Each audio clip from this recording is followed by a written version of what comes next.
။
စေကျမ်းပါကြပါစေလို့ကျွန်တော်တို့ဆိုင်ငှားတဲ့ပုဂ္ဂိုလ်များမြစ်တာပို့ရမငားတဲ့လူတွေကြတော့ရောသဗ္ဗေတ္တကာမစကားပေါ့ရစ်တာတော့ကြွက်ကြားပို့ရသလားဗျဘိုးတောင်ကြွက်ကြားရွာသေးတာပဲကွာခိုင်းတော်မင်္ဂလာရောက်နေရလားအင်းညသေးကိုရခိုင်းတော်မင်္ဂလာရောက်နေရလားအင်းညသေးကိုရ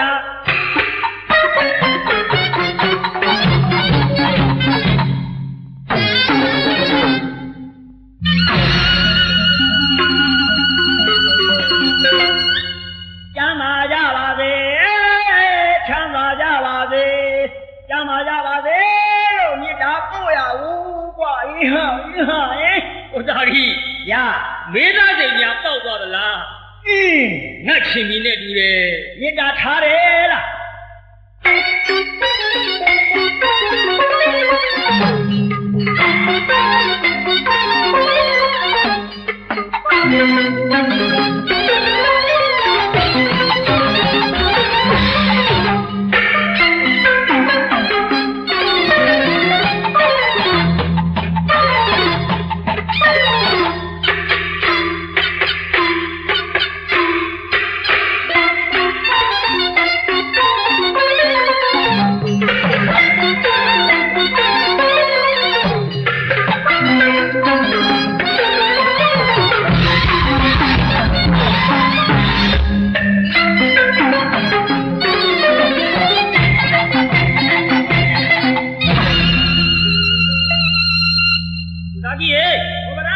ကျွန်တော်တို့ဆရာမန္တလေးစိန်လူပါက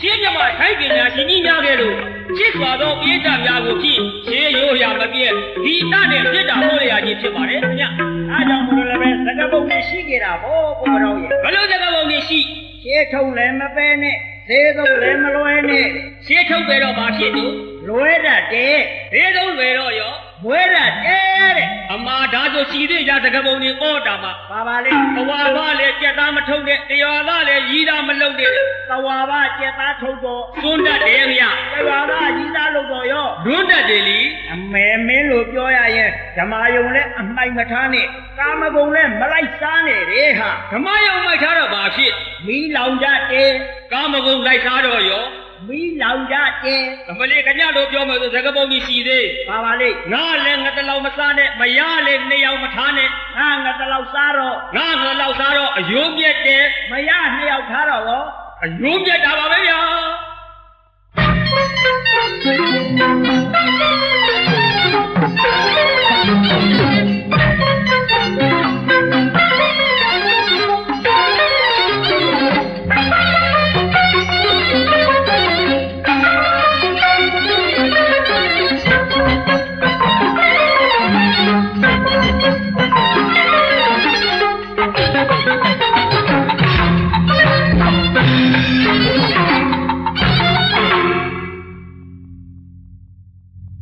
ကိုသားကြီးဘာသာကိုဘတော့မရှိပါခင်ဗျကျွန်တော်ယခုတီးလိုက်တာက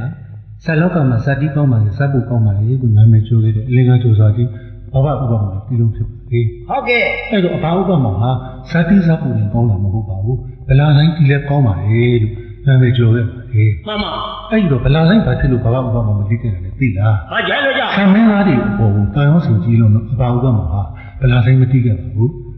ယခုကျွန်တော်တီးလိုက်တဲ့တီးလုံးနာမည်ကမေတ္တာဝါဒလို့ခေါ်ပါလေဟုတ်ကဲ့အဲ့တော့ကိုသားကြီးခင်ဗျာကိုကတော့ဗျာကြီးဒါလေးကိုကျွန်တော်ပြန်ကြည့်ပြီးတော့ဆိုပြမယ်ဗျာနားထောင်ကြည့်အောင်ကြားရပါလို့ခင်ဗျ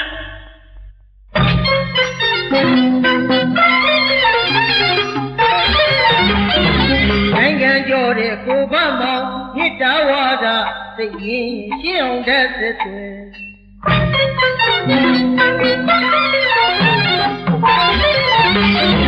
နိုင်ငံကျော်တဲ့ကိုဗတ်မောင်မြစ်တာဝါဒသိရင်ရှင်းအောင်တဲ့သက်သွင်းနေမှာပဲပညာရောင်ဩတာချူနာထောင်နေမှာပဲပညာရောင်ဩတာချူနာထောင်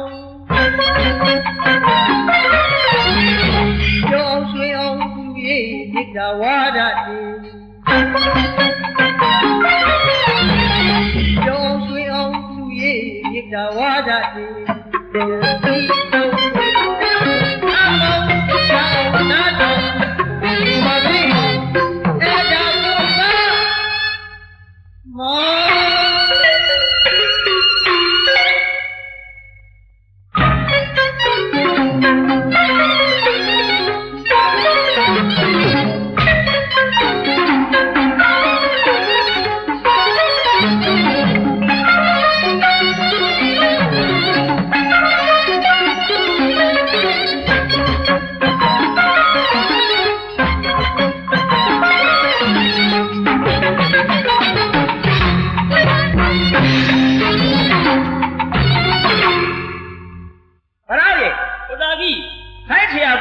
ပြောသွားတာကြားလိုက်ကြလားအားရတော့ ဆရာကြီးဥပမာဟာဗလာတိုင်းမကြည့်ပဲနဲ့ဇာဆိုင်နဲ့အတွင်းများခဲ့တယ်တဲ့ ဟုတ်ကဲ့ မင်းသားတွေတန်ရောစဉ်ကြီးလွန်းလို့နေမောင်ကြီး ဟုတ်တယ်လေ သဘောကတော့ငါတို့လိုမင်းသားတွေကိုပြောတာပေါ့ကွာ ဟိုခင်ဗျားကမင်းသားကိုကခဲ့သေးတာလား အမေမင်းကငါအမြန်မယုံသင်ငါပြည့်နေတယ်ငါဟိုတုန်းကမင်းသားဗျ ပြောသားမြာ ငါမင်းသားကတုန်းကဆိုရင်ပစ္စည်းတွေဖောင်ပေါ်တင်လို့ သေပေါ်တင်လို့လုပ်ပါ မင်းကဘာသိလို့တော့အဲ့ဒီတုန်းကလွှဲကိုမပေါ်သေးတာဗျာ တော့ကိုရှင်းကြတာဘူး အဲ့ဒီလိုနဲ့ဖောင်ထိန်မှာအငုံကြီးစိုက်လို့ အလံကြီးဆိုင်လို့လုပ်ပါဗျာ မင်းကဘာသိလို့တော့ငါမင်းသားကတုန်းကအငုံညဘသူလက်ဆော့သွားတယ်မသိဘူးနောက်မှလမ်းသွားလို့အလံဖြစ်သွားတာ တော့ကိုရှင်းကြတာပဲ ဟုတ်တယ်ဒီလိုနဲ့ကားမဲ့နေရလဲရောက်ရောကားလေးတွေမောင်ရေးသစ်ပင်လိုက်ချိတ်စီရိုတွေတမတွေစကွန်းတွေသစ်ပင်ခွာကြလိုက်ညက် ဓာတ်ကုံမပြင်းတဲ့ချိန်နဲ့လှုပ်ထားမှာဗျာ အဲ့ဒီတော့ကဇက်ခုံကိုမပေါ်သေးတာဟာ အတော်ရှင်းကြတာပဲ ဟုတ်ကဲ့ဒီလိုနဲ့ပမကြီးကထွီလို့တီးလိုက်ရောလာလိုက်ကြတာမောင်ရေးပရစ်တို့နှမ်းကောင်းတို့ပရွက်စိတ်တို့တီးကောင်းတို့ ဝဲကြီးကိုလူတွေလာတယ်လုပ်ပါဗျာ အဲ့ဒီတော့ကလူကိုမပေါ်သေးတာဟာငါလည်းမမွေးသေးပါဘူးကွာ အတော်ကိုရှင်းကြတာပဲ မ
မန္တလေးစိန်လူဝါ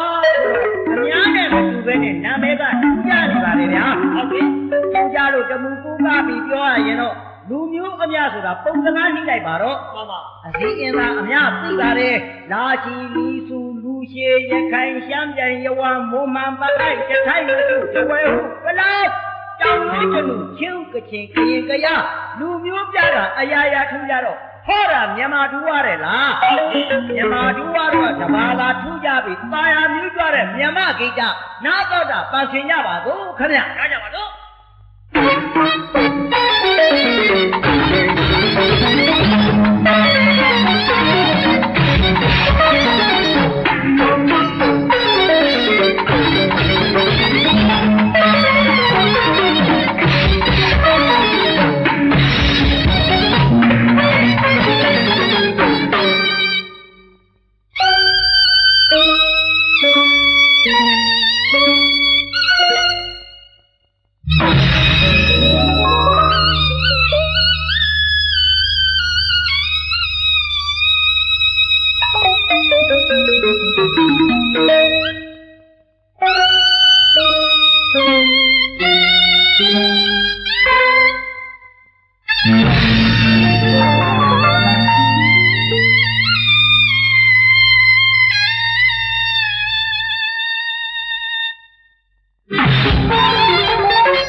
ကိုမထောက်လားယခုတင်ဆက်သွားတဲ့တီလုံးတစ်ပုဒ်ကိုဒီထုတ်ဟုတ်မှန်စွာတင်ပြရလေမဟာဂီတဖခင်လက်ပညာရှင်ကြီးမြန်မာညွတ်ဥချစ်မောင်ကြည်ထင်သွားကြတော့လူလူအောင်လန်းလို့အမည်ရတဲ့ဒီကွက်ဆန်တစ်ပုဒ်ဖြစ်ပါတယ်မှန်ပါဗျာပါဗျာဒါကြောင့်ကမ္ဘာလူလူဥမုံရှောင်ရန်အမှန်စေတာနဲ့ကိုစိန်တူဝါရဲ့လူလူအောင်လန်းဆိုတာထပ်မှန်ကြားပြရအောင်ခင်ဗျ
ကဝိသပါလုံးအသာရွယ်ကနှစ်ဖက်ကွယ်ဖြာချက်ဘယ်ညာလဲတန်တင်မှ၍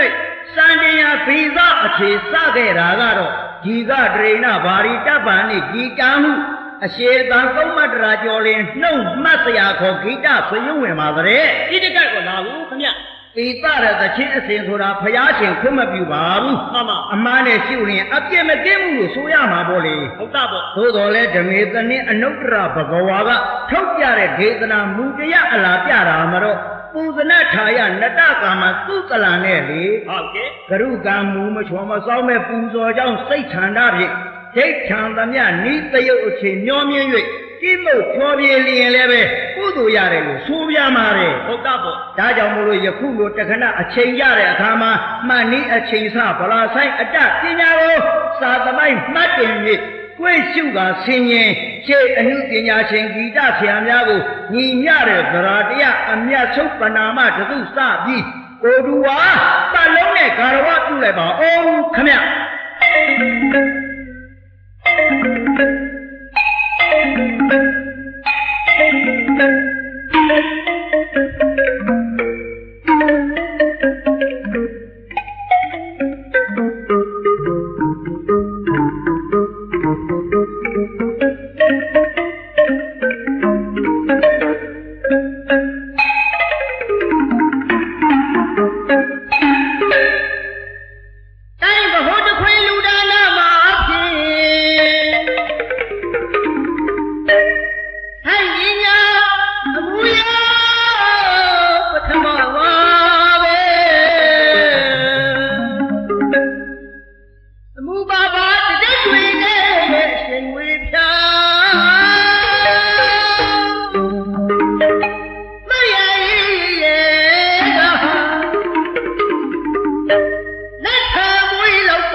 ခင်ဗျ ကျွန်တော်ယခုတီးလိုက်တာကဆိုင်းလောကမှာဆိုင်းဖျားပါလို့အားလုံးသိခါကြတယ်နေမျိုးဗလာကျော်သူရွာသားကြီးအဘိုးစိန်မိတာရဲ့ခင်ပလွေဆိုတဲ့တီးလုံးဖြစ်ပါလေ ဟုတ်ကဲ့ အဘိုးစိန်မိတာဟာဒီခင်ပလွေဆိုတဲ့တီးလုံးကိုဓာတ်ပြားခွင်းတာတော့သုံးပိုက်ထက်ပေါ့ဗျာ မမ တို့ပေတော့ညာလည်းပဲအဘိုးစိန်မိတာဟာအပြင်ဗလာဆိုင်တီးရင်နဲ့လေးပိုက်တီးပါတယ်လို့ကျွန်တော်တို့ဆရာကြီးများသင်ကြားပြီးတော့ကျွန်တော်မှတ်သားခဲ့ရတယ်လေ အပြည့်စုံပြီးတယ်ပေါ့လေ ဒါကြောင့်မလို့ကျွန်တော်လေးပိုက်တီးရတယ်ဖြစ်ပါတယ်ခင်ဗျာ ဟုတ်ကဲ့ အဲ့တော့ကိုသားကြီး ခင်ဗျာ ကိုကတော့ရေ လက်ရှိခင်ဗျ အေယော်ဒီမြင့်ရဲ့အနောက်ဘက်မှာဆိုင်းဆရာအကျော်မို့တူရှိခဲ့တယ် ဘယ်သူလဲလေ ပခုတ်ကူမြို့မှာတကွန်ဆိုင်ခဲ့တဲ့ဂီတတစ်ကတူစေမညူပေါ့ ဩကောင်းနေဗျာ အဲ့တော့ကိုသားကြီး ခင်ဗျာ ဂီတတစ်ကတူစေမညူတီးခဲ့တဲ့ဆိုင်းအကျော်ဆိုတဲ့တီးလုံးတစ်ခုကျွန်တော်တီးပြနေတယ် ဟုတ်ကဲ့ ကျွန်တော်တီးသလောက်တတ်သလောက်လေးနဲ့ကျွန်တော်တီးပြရရပြီ ကြားကြပါလို့ခင်ဗျ နားထောင်ကြည့်ပါခင်ဗျာ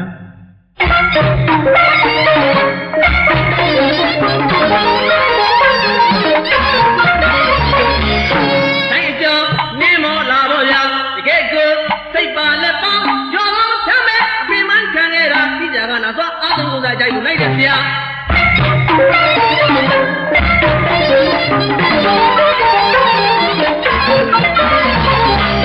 တိုင်းအကျော်နင်းမောလာတော့ဗျာတကယ်ကိုစိတ်ပါလက်ပေါင်းရောင်းလို့ချမ်းမဲ့အပင်မခံခဲ့တာဒီကြကနာသွားအားလုံးကိုသာကြိုက်လို့လိုက်တယ်ဆရာတပြက်တဲ့လက်ခွဲခွဲတောင်းတော်မူလာကြတဲ့မြင်းပြည်တဲ့အပေါင်းတွေကိုတပြက်တဲ့လက်ခွဲခွဲတောင်းတော်မူလာကြတဲ့မြင်းပြည်တဲ့အပေါင်းတွေကိုကဲလူကြီးကြသမဆရာဘုံမှုကြသမဆရာဒီမညိုကိုမြတ်မပတ်သားနေတာကြားရင်ဒီမညိုကိုမြတ်စင်ပတ်သားနေတာကြားရင်ဘယ်တဲ့ကြောင့်အမေကြီးကြောင့်သက်တော်မြင်းကြီးကြည်လာ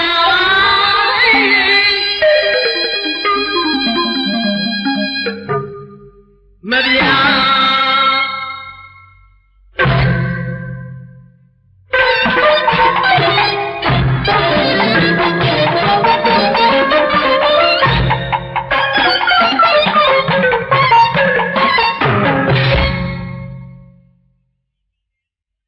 ဦးသားကြီးကိုဗရာအခုပြီးသွားတာကခောက်ကူမျိုးကနာမည်ကြီးခဲ့တဲ့ဆိုင်းစီယာကြီးစေမတ်ညိုရဲ့တီးလုံးလေဗျ ဟုတ်တယ်လေ အဲ့ဒီခေတ်အဲ့ဒီခါမှာပခောက်ကူမျိုးမှာစေမတ်ညိုနဲ့ဖြစ်ပြိုင်နာမည်ကြီးခဲ့တဲ့ဆိုင်းစီယာကြီးတူရှိခဲ့ဘူးဆိုပဲ ရှိတာဗောဟာ အဲ့ဒါဘာလို့လဲဗျ စိန်သားယူဆိုတဲ့ဆိုင်းဆရာကြီးပဲဗျာ ဟုတ်ကဲ့လား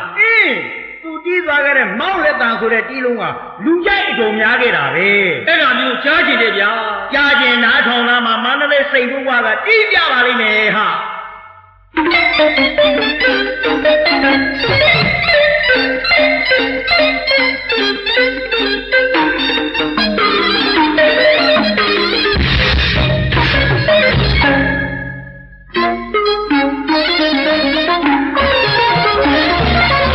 ဆရာပြီးတဲ့ပတ်တန်တွေရဲ့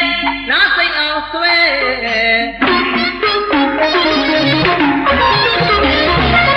ဆရာပြီးတဲ့ပတ်တန်တွေရဲ့နားစိတ်အောင်ဆွဲ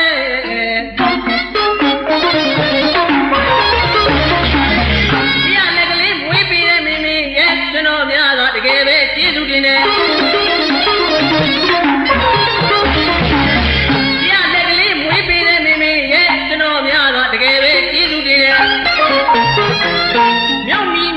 သားတယောက်ရဲ့ရုပ်ဖားမြောက်တဲ့သားတယောက်ရဲ့မြမီမြို့ဖာအောင်းလာကလည်းမြောက်ပေါ်မြောက်တဲ့ဆရာကိုတကယ်မြမီမြို့ဖာအောင်းလာကလည်းမြောက်ပေါ်မြောက်တဲ့ဆရာကိုတကယ်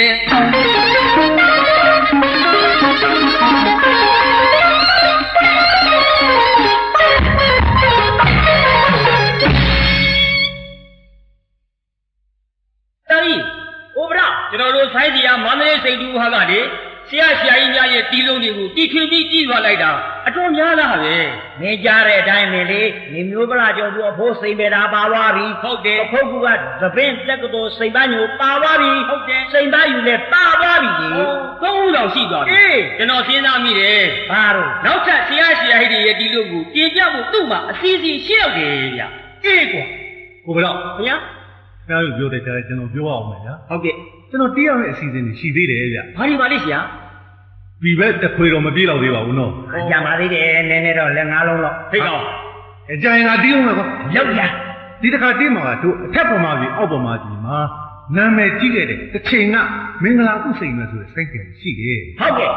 မင်္ဂလာဥစိန်ပဲကြီးကသိကောင်းတာသူဘာကောင်းတာလဲဆိုရင်ကြပြားလေးတွေကိုအချင်းလုပ်ပြီးကြပြားကိုတီးလုံးလုပ်ပြီးတီးတာသိကောင်းဟုတ်ကဲ့ ဟုတ် မင်္ဂလာဥစိန်တွေဟာကြပင်းဆရာဖီးကြီးရဲ့အပြိုလိုမလင်မိလို့ဆိုတဲ့ကြပြားကိုတီးလုံးလုပ်ထားတာရှိတယ် ဟုတ်ကဲ့ အဲ့ဒါလေးကိုတီးပြကြတယ် နားထောင်ရည်နေဆရာရ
လင်္ကာမောက်တဲ့နဲ့သဘောမှဒီမဲ့အပြောင်းလဲလို့ဒီလိုဟိုရကြီးလေ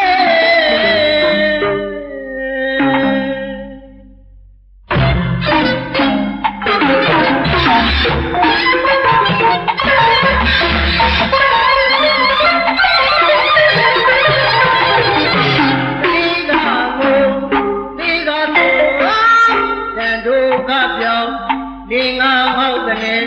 သဘောမှဒီမဲ့အပြောင်းလဲလို့မနေပြီလို့ဟိုရကြီးလေ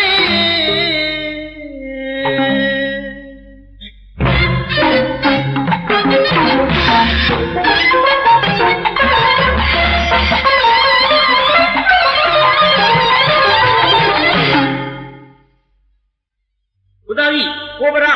ကြပြားစားပင်များကိုဂီတနဲ့တွဲပြီးပုံဖွဲ့ရမှာအမျိုးမျိုးရှိခဲ့ကြတယ်ပြောလားမအောင်အခုကျမဆရာစိန်တူဝါတီးသွားတာကကြပင်းဆရာပြီးရဲ့အပြိုလိုမတည်ပြီလို့ဆိုတဲ့ကြပြားကို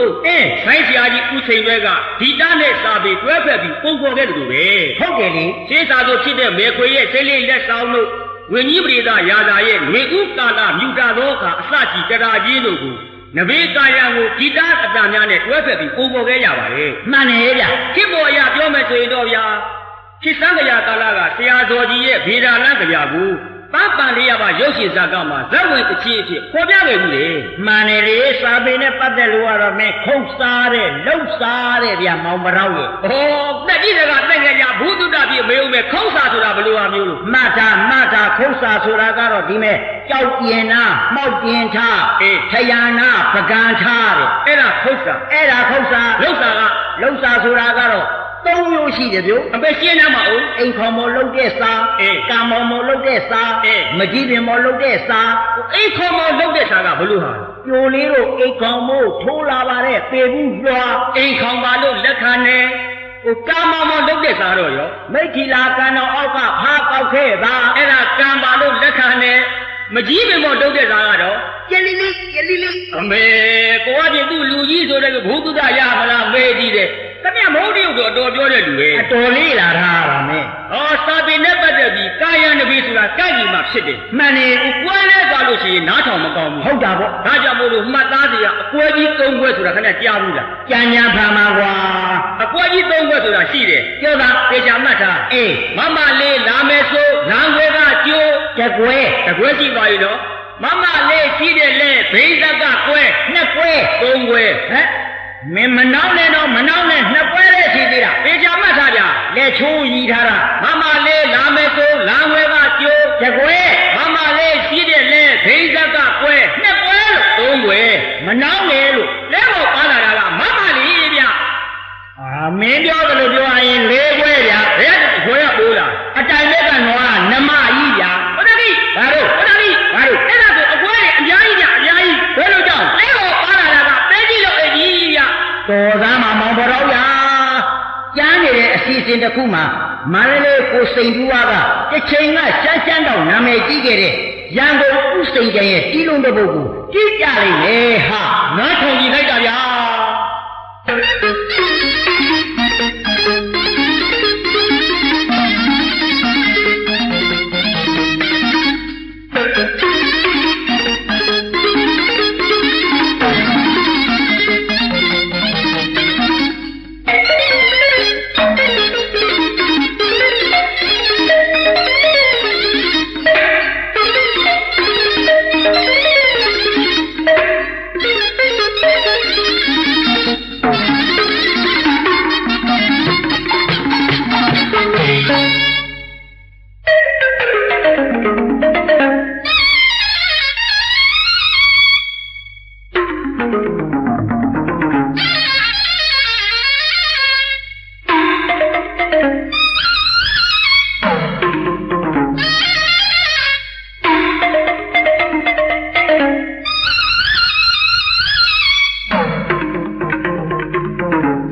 န္တလေးပန္တရာစိတ်ဘူးဝါတီးတဲ့ဗလာတိုင်းအစ်စ်ဆိုတဲ့စီးရီးတွေကိုနာတော်တာရှင်းနေကြတော့ကျေးဇူးရှင်ပေးတတ်တာခင်ဗျာရှင်းဆရာကြီးများရဲ့ဗလာတိုင်းအစ်စ်ပြီးပုံကျင်းလေးကိုကျွန်တော်သိသလောက်တက်သလောက်လက်လန်းမိသလောက်နဲ့သူကြီးကျင်များကိုရတာလိုက်လိုက်လဲလဲဝမ်းသာမိပါလေခင်ဗျာကျွန်တော်ကိုချစ်ကြတော့ပေးတတ်များကကိုလူကတိတ်ခွေမသွင်းတော့ဘူးလားတိတ်ခွေတော့သွင်းမှာမဟုတ်လို့တောင်းဆိုတဲ့အတွက်မောင်ဒီနေဒီစီစဉ်နဲ့ဗလာတိုင်းအစ်စ်ဆိုတဲ့စီးရီးတွေကိုပြုလုပ်ခဲ့ပါလေဆန်းတော့ရိုးတယ်ရိုးတော့လေဆန်းနေဆိုတဲ့စကားအရာဆန်းတာတွေရိုးသွားတဲ့အချိန်မှာယူတာကိုပြန်တောင်းတတာဓမ္မတာပါဤတိတ်ခွေပြင်းမြောက်ရေးအတွက်အဖက်ဖက်မှဝိုင်းဝန်းကြတော့မိတ်ဆွေများနဲ့ကျွန်တော်ဤညီမန္တလေးခမောင်အေးမန္တလေးကောင်းပန်းတို့အထူးကျေးဇူးတင်ရှိပါတယ်ခင်ဗျာကျွန်တော်ရဲ့ဆရာအရင်းဖြစ်သောမန္တလေးပန္တရာဆိုင်ရဆရာကြီးဦးစိန်မောင်လွင်နဲ့တကွတင်ဆရာမြင်ဆရာကြားဆရာအပေါင်းကိုဒီတိတ်ကိုဖြစ်ခါရဝပြုလိုက်ပါလေခင်ဗျာ